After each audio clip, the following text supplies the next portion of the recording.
Dalam overthinking ada 3 hal yang mungkin terjadi. Pertama, berpikir yang tidak perlu. Kedua, berpikir yang tidak tepat. Dan ketiga, berpikir yang terlalu banyak.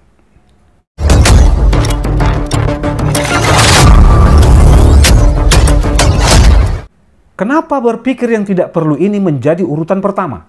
Karena kunci santai saat galbay berkaitan erat dengan poin pertama ini, yaitu berpikir yang tidak perlu.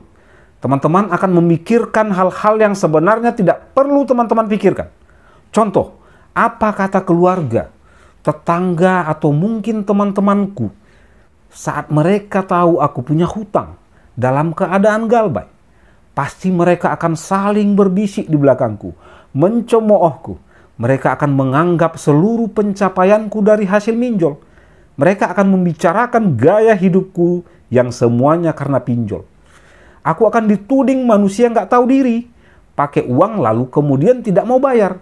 Aku akan disangka si miskin yang tidak tahu diuntung. Oh nenon. Intinya, macam-macam pikiran-pikiran yang tidak perlu ini akan bermain di dalam benak teman-teman semua.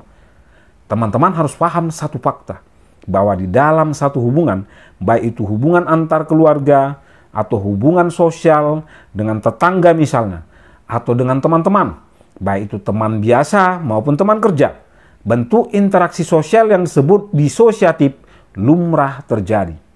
Lalu apa itu interaksi sosial disosiatif? Interaksi sosial disosiatif adalah jenis interaksi sosial yang lebih mengarah kepada perpecahan, baik antar individu maupun kelompok. Interaksi disosiatif ini terbagi menjadi 3.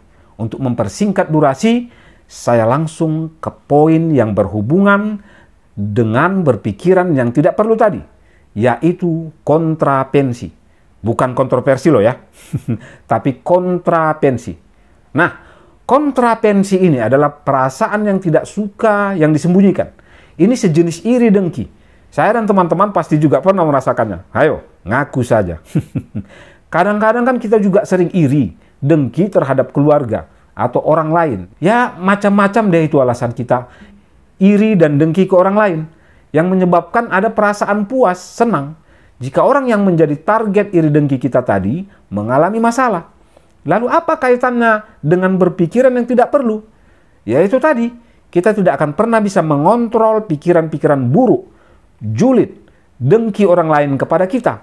Lalu untuk apa kita pusingkan? Lalu untuk apa hal-hal seperti itu menambah efek tekanan kepada kita di situasi galbay ini? Cuekin mereka semua ya.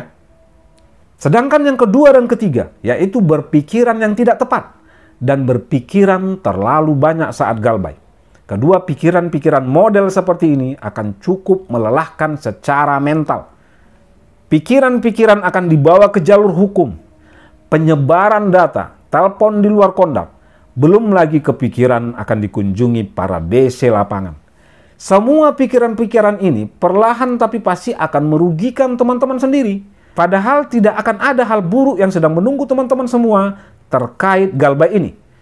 Untuk mengantisipasi kelelahan mental akibat efek dari semua tekanan-tekanan mereka kepada kita yang galbay, tidak ada jalan lain teman-teman selain mengabaikan semua bentuk teror kepada kita.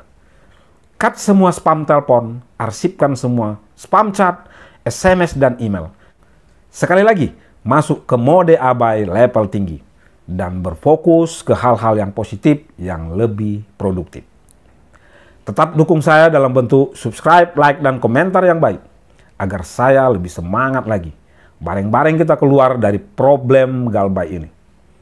Silahkan bergabung pada grup Telegram jika teman-teman butuh support lebih. Pencet link yang invite-nya ada di deskripsi.